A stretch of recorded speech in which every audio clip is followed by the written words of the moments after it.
நாராயண நாராயண. முனிவரே, தாங்களா? பிரபு, திம்மஷெட்டின் மகளை தாங்கள் மணமுடிக்க ஆலோசனை நடத்துகிறீர்கள் என்பது அனைவருக்கும் தெரியும். இந்த மங்களகரமான செய்திக்கு என் வாழ்த்துக்கள்.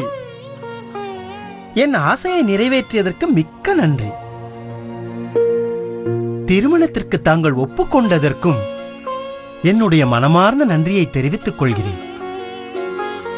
தேவனே, தாங்கள் எனக்கு அனுமதி அளித்தால் இந்த விஷயத்தை நான் மகிழ்ச்சியோடு வைகுண்டத்தில் வீற்றிருக்கும் ஸ்ரீ மகாவிஷ்ணுவிற்கும் அன்னை மகாலட்சுமிக்கும் நான் தெரிவிக்கலாமா? முனிவரே, தங்களுடைய விருப்பம் எப்படியோ அப்படியே செய்யுங்கள். முனிவரே, திம்மஷெட்டி என்னுடைய பரம பக்தன். அவர் ஜெசூரிக்கு வருவதற்கு அனுமதி கேட்கும்போது நான் எப்படி அதை மறுக்க முடியும்? இல்லை.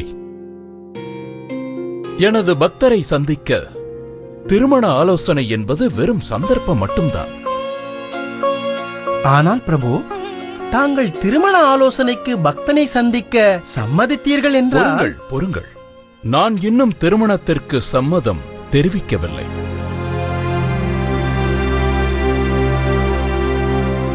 முனிவரே, அதை பற்றி கலந்தாலோசிக்கத்தான் அவர்களை அழைத்துள்ளேன். முனிவரே, எனது முதல் கடமை என் ராஜ்யத்தில் உள்ள மக்களின் நலனே ஆகும். மக்களை பயமுறுத்தும் தீய சக்திகளிடமிருந்து அவர்களை காப்பாற்றுவதே என் முதல் கடமையாகும்.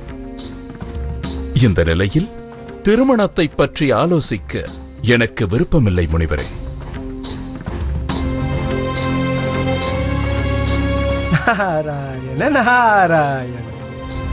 நாராயணா, பார்த்தீர்களா? இந்நிலையில் தாங்களே முயற்சித்தால் ஒழிய மகாதேவரின் திருமணம் நடக்காது போலிருக்கிறதே. நாராயண நாராயண.